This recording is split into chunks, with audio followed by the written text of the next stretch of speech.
Hi there, this is Tony from pianotone.ca, and in this video I'm going to go over how to get started with recording MIDI recordings on the Yamaha DGX-670. I'll talk briefly about making simple versions of these recordings from the piano room, and why I don't actually recommend even bothering with that method. And then I'll provide an introduction into getting started on recording MIDI files using the full 16-track user interface with and without accompaniment. And I'll also demo how you can export your MIDI file to an audio file to share on social media or to use as a backing track. There is a ton to talk about regarding recording MIDI with the DGX-670, so this video is just meant to get you and me started and will hopefully be followed by other videos that dig deeper into various topics as I get the time to figure them out for myself. I think my next video on this is actually going to be on the punch in and punch out and quantize features used to edit small portions of a MIDI song. My goal is I'm actually hoping to start using the DGX-670 to create my own backing tracks instead of just buying them online. So let's check out MIDI recordings on the DGX-670. So just a quick note in case you don't know what MIDI is. MIDI isn't actually the sound or the audio of what you are playing. It's the data of what you are playing. What notes you are playing, how hard you hit them, how long you held them, and was the sustain pedal pressed, that type of thing. And the same goes for the accompaniment on the DGX if you're recording that as MIDI.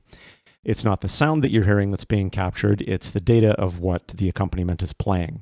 And I should also note that the type of instrument being played is also stored. So when you have a MIDI recording, you can copy it to another device like an iPad with a DAW recording app like GarageBand and open that file within GarageBand and replay it and edit it further. Except now it's going to be using the sounds built into GarageBand for those instruments instead of the sounds built into the DGX-670. So because this is just data and not actual audio, that's why you can't record vocals as MIDI. You can only record vocals as an audio track. Now I've also got a video on how to make audio recordings with the DGX-670, which I will link to in the description below if you want to check that out.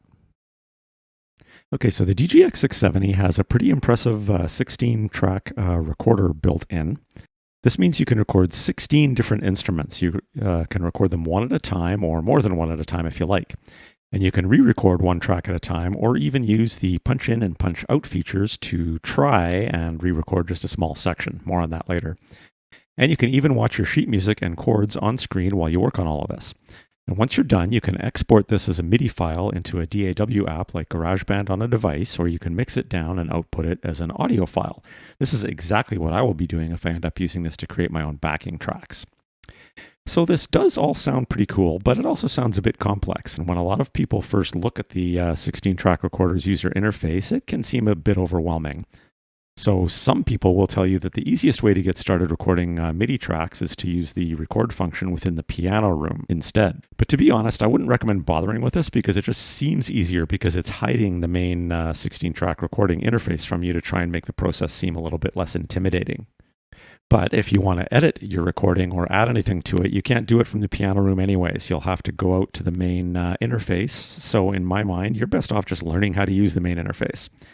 And even though it might appear intimidating at first, you can actually ignore 90% of what you see and just record plain piano tracks if you want, just as easily as you could from within piano room. But I will still quickly demonstrate the piano room method anyways, and then I'll start my demo of the full interface by showing how easy it is to do what you're doing in piano room. Okay, so let's turn on the piano room. So when I do that, the whole keyboard goes dark, all the lights go off. This is intended to help you focus on just your piano playing. I know some people like this. I actually find it more distracting having the piano go dark than having all the lights on. I never actually use the piano room. Okay, so the process here for recording is really basic. You simply choose the piano that you want. I'm going to leave it on CFX Grand. Then you hit the record button to start recording, and then it's going to flash waiting at you. Now you can start recording either by hitting the play button and then starting to play, or you can just start to play and it will start the recording automatically. Now even though the metronome button is in the middle of this darkened keyboard, it does still function. So I would highly recommend turning the metronome on so you can stay in time.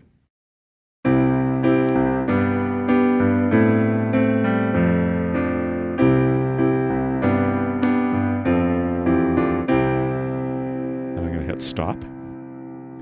Probably should have slowed the metronome down a little bit there. That was the fastest Let It Be I've ever played. Now it's asking you to save the performance if you want. So I'm just going to hit yes. So here is where the piano room actually gets a little bit limited, actually quite a bit limited. I can play the song back if I want by hitting the play button.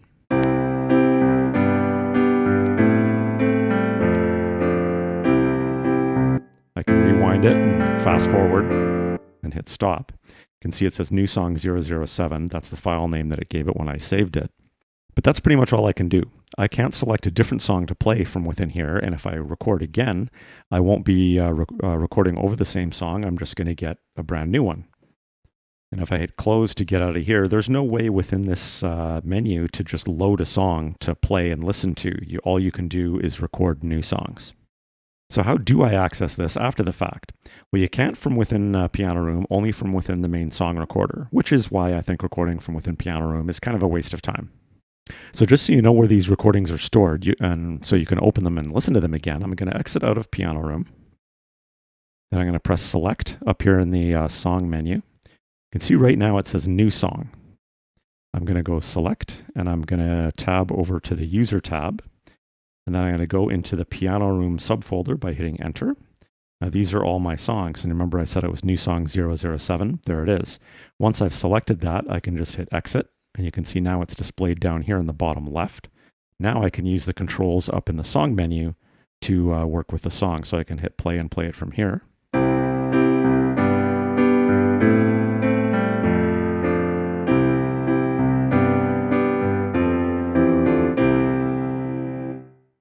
Okay, so now turning to the main 16-track recorder. If you press record in the song menu up here, you're going to be recording over whatever song is currently displayed in the bottom left of the menu. So in this case, we would be re-recording over song 007 that we just recorded in the piano room. I'm going to import recording over top of that song by hitting the record button again, so the light stops flashing. Now to record a new song, you press record and play at the same time. So now that I've done that, if I hit exit here, you're going to see how it says new song now down here in the bottom left corner of the main screen. So now, when I press record, I'm ready to start recording. Now, before I even start explaining what all these numbers are and how the controls work and the red and the yellow colors and all of that, I mentioned earlier that you can ignore most of what you see and record just as easily as you did in the piano room. So all I have to do here is either press play to start the recording, or I can just start playing. So I'm going to start the metronome first, and then I'm going to just start playing. But I am going to change the tempo a little bit. That was a little fast last time, so I'm going to go down to 73 or so. Then I'm going to start the metronome, and then I'll start playing.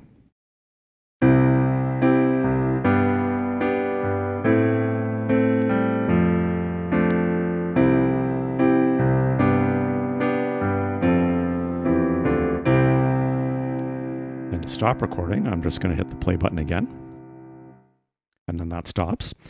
Now you get a message box that comes up saying that, prompting that you're going to need to save this before you switch off of this song or turn off the piano, but just hit exit for now. So something that will help you with working on recordings is to actually see the music on the screen. So I'm going to press score, and you can see some stats show up here. Now I'm going to hit rewind to go back to the start of the song. And you can see I've got some notes here. So I'm going to hit play, and then you can watch it scroll by.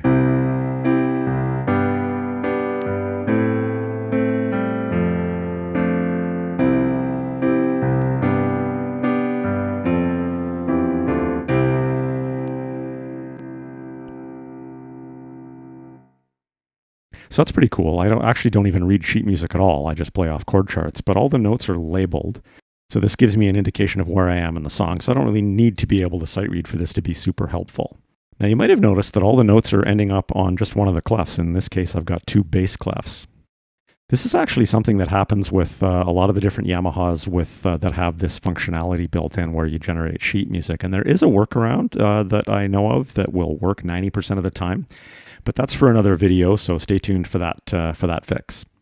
Okay, now to dive into the 16-track recorder interface a bit further. If I press record again, you're going to see there's 8 tracks along the top. numbered 1 to 8, and 8 along the bottom.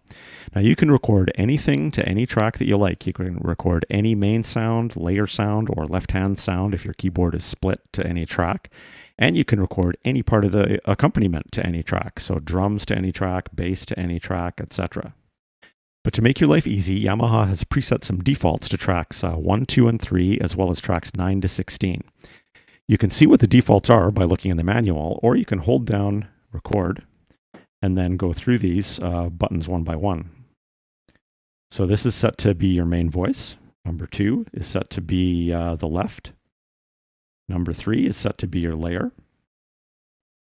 Number 4 and number 5 and all the way up to number 8 just say MIDI on them, and that's because these are tracks that are intended for you to add extra voices on later. And then the ones on the bottom are all set to be parts of the rhythm and accompaniment if you're using it. So that's rhythm 1, channel 10 is rhythm 2, and we've got the bass on channel 11, chord on channel 12, chord on channel 13, etc. So this is a great default setup because it will probably work great for you for pretty much any song. But if you want to, you can record anything to any track. For example, I'm just going to cancel this recording by hitting the record button again. Then I'm going to hold down record and choose channel 9, which is set to rhythm 1. I'm still holding the record button down, but I could actually switch this using the dial to anything I want. So I could switch this to be my main voice or my layered voice or anything that I want. So I'm just going to exit out of here. And I'm going to press record and play again to start a new song. So it's asking me, do I want to save my old song? No, I don't. Now when I press record now for my new song, you can see some of these are red and some of them are yellow. The ones that are red are currently armed for recording, and anything that is yellow is going to play back while you record. And if I didn't want to listen to another track while I'm recording, I could toggle through these buttons to turn it off. So that means if I start recording now, any track that is red is going to be overwritten with what you play. So if I started recording now, if I have accompaniment enabled, it's going to get recorded to tracks 9 to 16, and my playing is going to get recorded to track 1. If I'm using layers or splits, those get recorded to tracks 2 and 3. So let's do a quick example. I'm going to turn on layering. I have accompaniment turned on, and it's the default style of 90s guitar pop. So now I could start the recording in a number of ways. I could turn on sync start, and when I start playing, then the accompaniment will start and the recording will start. Or I could turn on the accompaniment by just hitting the start button, and then the recording will start along with it, and I could play whenever I wanted. Or I could hit play, and the recording will start, and then I can start playing and manually start the accompaniment whenever I want. What I'm usually going to do is what I'm going to show you here, and that is going to be to turn on an intro, and then I'm going to press start on the accompaniment, and then I'm going to start playing. And I have my chord fingering mode set to fingered, so I'm going to be playing a full chord in my left hand to control the accompaniment, and then whatever I want in my right. So let's give this a try.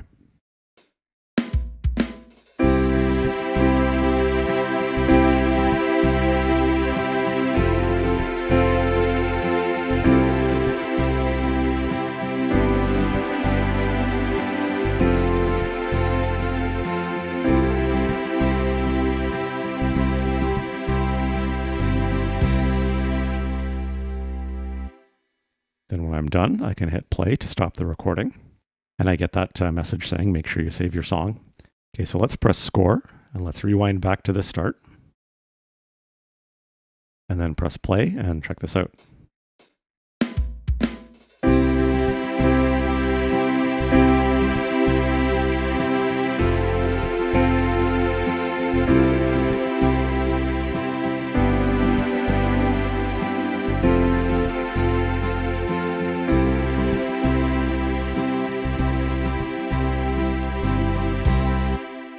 Okay, so let's record something onto a new channel. I'm going to select an organ voice and do that.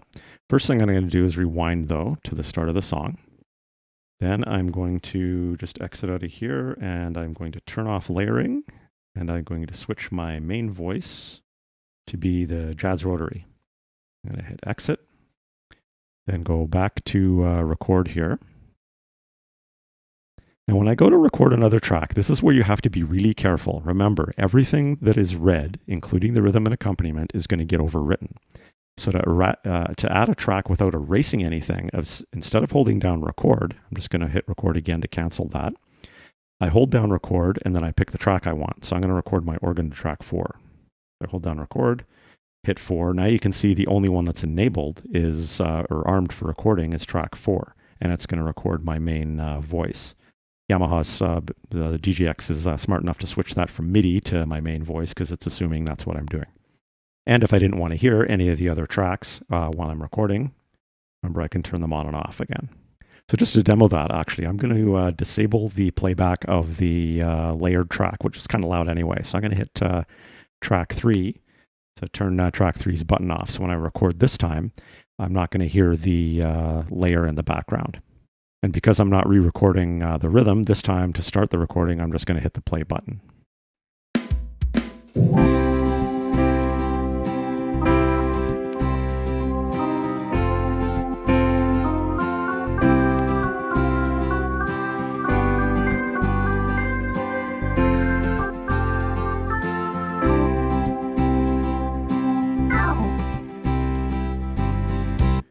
Couple mistakes in there, but whatever, good enough.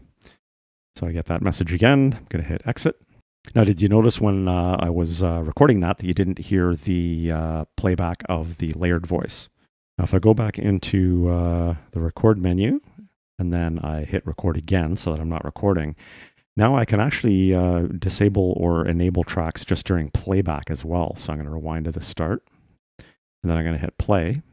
And you'll hear my organ this time, but you still won't hear that layered voice. Now notice as it plays back, watch the little yellow buttons. That's when that track is recording some data.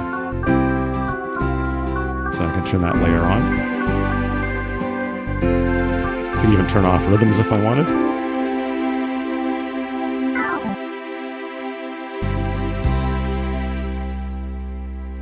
So that's pretty cool. So that's super useful because I often find with arranger keyboards that I found the perfect rhythm for my song, but then I might really dislike one of the backing instruments. In that case, I can just turn it off. So as an example, let's say I didn't like the bass guitar on the accompaniment. Well, that's getting recorded on track 11. So I can just actually turn track 11 off.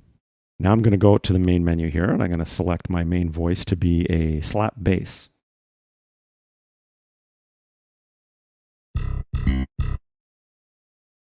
Exit out of here, go back into the record menu, and once again, hit record once to get into the menu, and then hit record again to cancel it so I don't start recording on my track 4, which was my organ.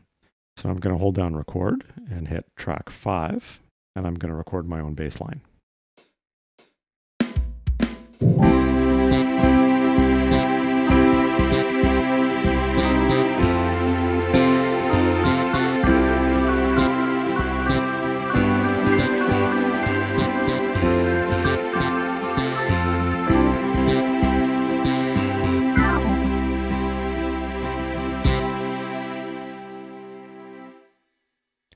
Hit play to stop that, and let's take a listen to this masterpiece. Put the score back up again as well. Rewind.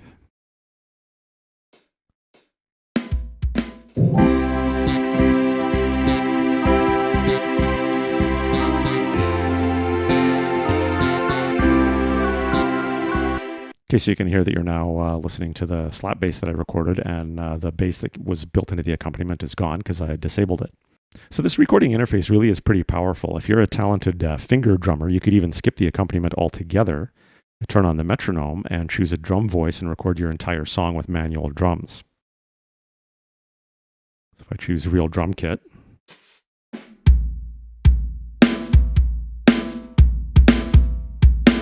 now, I'm not a good finger drummer, as you can tell, but if you're going to do this, make sure you use the metronome during your recording so that you stay in time.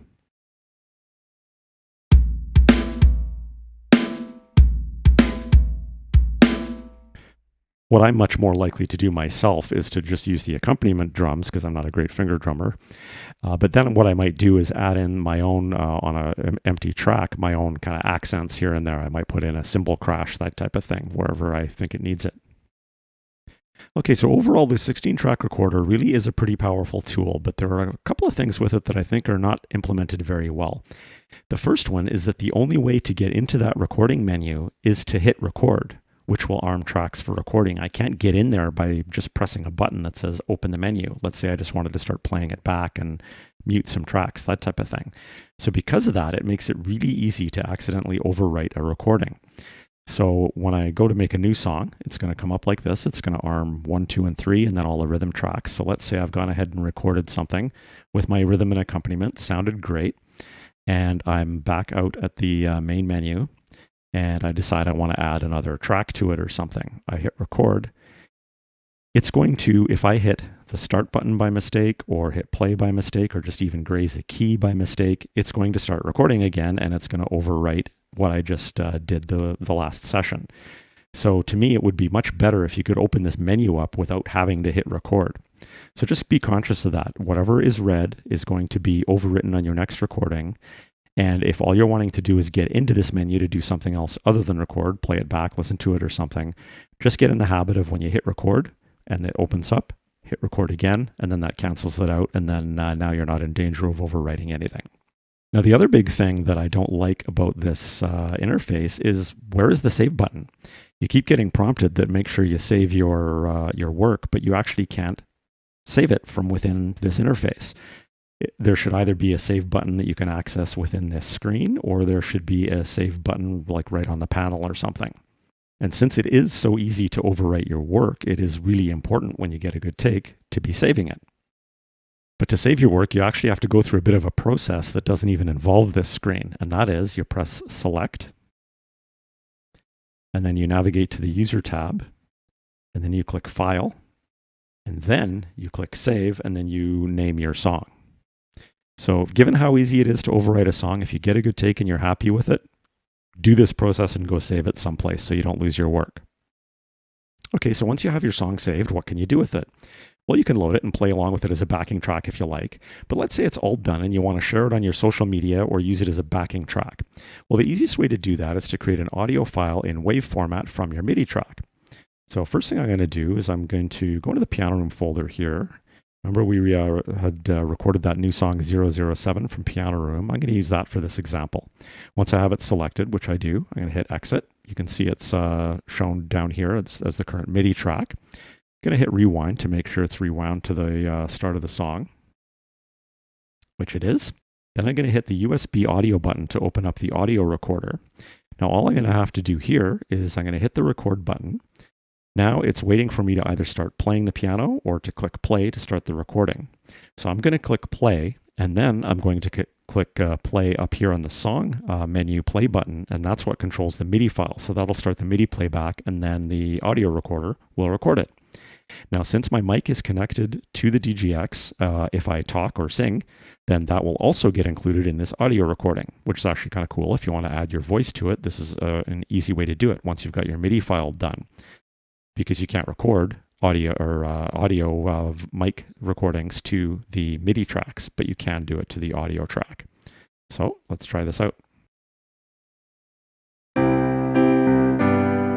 This is the fastest Let It Be ever.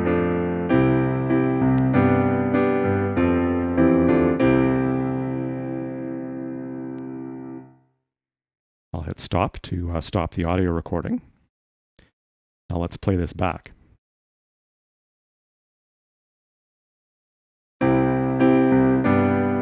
This is the fastest Let It Be ever.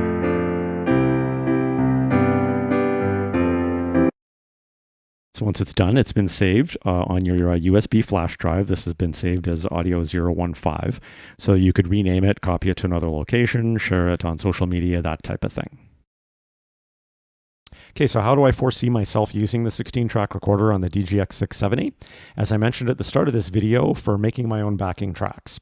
Now, I was going to try and include an example of that in this video, but this video's already got a lot to digest in it, so I'll likely be doing a new video specifically on making a backing track with the DGX. But the basic strategy is this. I'll test out different accompaniment styles until I find one that I like. Then I'll create what I call a guide track, which will be me just playing the piano part of the song from start to finish the way that I'm comfortable and used to playing it. And I'll make sure I use a metronome to keep myself in time. Now with this track, I don't have to play it perfectly because I'm only using it as a guide to help me know where I am while I record the other tracks. Since what I'm making is meant to be a backing track to play while I play this piano part live, the track that I'm playing here as my guide track won't even be in the final recording.